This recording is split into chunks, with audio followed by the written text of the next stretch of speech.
So this is going to be factoring a quadratic using the AC method, which can sometimes be called the British method. There might be some minor differences between the two methods, but this is, I mean, they're more or less the same process. First off, what we need to do is we need to look at the first and the last term. Remember, when we have standard form of a quadratic, it's ax squared plus bx plus c. So that a and the c just stand for the first and the last term in the trinomial, or in the quadratic. So first off, we want to find the product. So 10b squared plus 4 is 40b squared.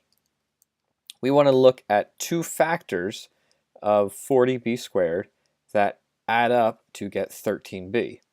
So we can look at 1 and 40, 2 and 20, 4 and 10, and 5 and 8. Here we can see that we have 5 and 8 adds up to get 13. So if we make this 5b and 8b, they multiply to get 40b squared, and they add up to get 13b. What we're going to do is we're actually going to split this 13b apart. And rather than saying that it's 13, it's going to be 5b plus 8b, which is the same thing. They are equal. So it's just a little bit of a substitution here. And now I have 4 terms in this quadratic. What I'm going to do is I'm going to group these together. And it doesn't matter which order I have these in, but I'm going to group these into 2 binomials and then factor out the greatest common factor in each binomial. So here I have 10b squared plus 5b. The greatest common factor is 5b.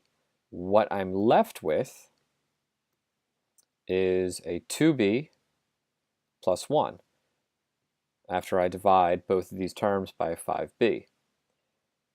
Next, I again look for the greatest common factor between an 8b and a 4. So that's going to be a 4. And when I divide both of those terms, the 8b and the 4 by 4, I'm going to get 2b plus 1. If you look, we have a 2b plus 1, a 2b plus 1. There are still just 2 terms here. There's this 5b times 2b plus 1, and this 4 times 2b plus 1.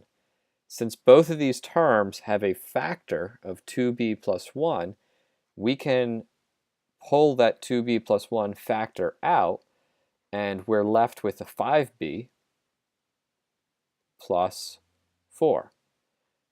If we were to check and multiply, we would see that these 2 binomials multiplied together gives us this quadratic trinomial.